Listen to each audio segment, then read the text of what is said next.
Hey guys, Gearharts Links here, coach of your NPA Hampshire Haunters. Hang on, let me just do this properly, because I don't really want to give away too much of what we're bringing this week. And this week, for week 2 against the coach of the Seattle Staraptors, aka Gearhart, we have got quite the draft. Most of our stuff outspeeds by one poke, but our team should technically just go through it quite easily.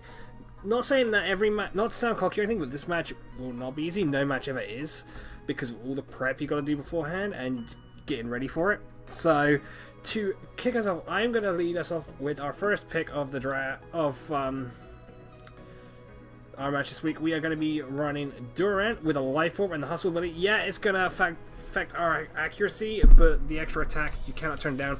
Plus the extra attack from a life orb is actually it's a good chunk of damage on top. Gonna call him blind effort because we're carrying on the gimmick from last season about where our pokes did not hit much. Moves this week: X Scissor, Rock Slide, Iron Head, Crunch. Iron Head for things like Sylveon, Crunch for things like a load of Marowak. X Scissor, well, basically X Scissor and Iron Head for dual stab. Rock Slide for things like Electrode in case he brings it. Granted, Durant's not going to outspeed. We got something else for Electrode later on, but it's in case. But Rock Slide does a good chunk to some of his team, but more so just with a dual stab and Crunch.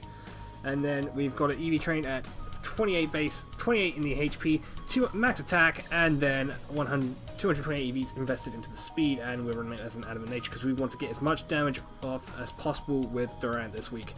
And that is our first poke. So what's going to be our second? You know how I mentioned that we had something for the Electrode? Well, it's called Suck It, the Milk Tank.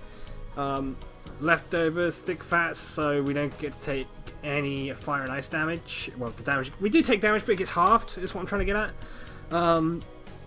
Leftovers for some short-term easy recovery.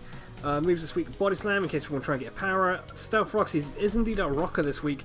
Milk Drink for some easy recovery, and then, as I said, Earthquake for the Electrode. Because it turns out Milk Tank takes Electrode's Volt Switches quite well. Not saying it's perfect, but they do take it quite well. Let me just increase these gifts. And what I'm going to do with Gears, I'm going to quickly flip him over. Way out. No. There. So he's actually looking in, as if to say, ooh, this is what we've got to fight this week. But yeah, Earthquake to take on things like the Electrode. We go into our EV spread. We're running the Impish. We've got max HP because we want to have as much bulk as possible. 108 on the defense, and then the rest we slammed into the attack so we can get as much physical damage as possible with the Earthquake and the Body Slam. And that is our pick of this week for number 2. Next up, we got, oh boys, the Aroma Matisse. Lefties once again, Aroma Veil, because let's face it, healer's only good in VGC. It also protects us from things like Attract, Disable, Encore, Heal Block, Taunt, and Torment, as it says. And then we're running it as a wish set this week, so we can try and wish pass into some stuff. Reflect. I think we actually did go ahead and change it for. I think we did go ahead and change it for Aromatherapy. Like, this set has been changing on and off all week. Moonblast for some easy damage, and then we also noticed this. His picks compared to ours is relatively slow, so he might try and Trick Room us. So I thought, why don't we Trick Room the Trick Room and flip the dimensions back to normal so we can switch out and get, and while he's trying to reset, switch out and get an easy hit on something. So that's where I'm coming from with the Trick Room. Like, we reset his field and we get Trick Room back up when it goes back on. Next for the EV spread, we're running it relaxed. So it's our defensive wall this week with 252 HP investment, 252 defense, and then that little bit in special attack, because Moonblast, even with this little investment, literally destroys Yangmo if he brings it. And that's pretty much it. It's here to survive, it's here to pass off any wishes we might need in things like Volcanion, our Durant.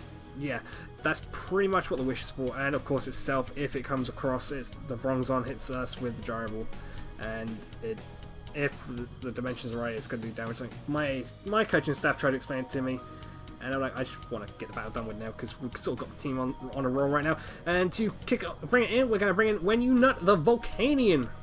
Now, basically, we need something that could handle his Malaswine. That's where the Airballoon comes in. If we get Volcanion in without taking any rock damage, then we are going to be laughing, because this thing will take out the Mammoth Swine very, very easily if he brings it. This is just in case he does bring his Mammoth Swine, and we needed something to sort of counter that. So Air Balloon on that, Hidden Power Grass for the Mega Sharpedo, Steam Eruption, obviously try and get an easy burn, Sludge Wave for his Sylveon, then Flamethrower for some easy fire coverage moves. I still am against running... I was against running Fire Blast because of the 85% accuracy, and we don't want a Season 2 happening again. So, not that we talk about it. It's there, but we don't talk about it. Put it in the box. But yeah, we did decide to go with Flamethrower just for the accuracy guarantee it gives us. And also a small chance of the burn.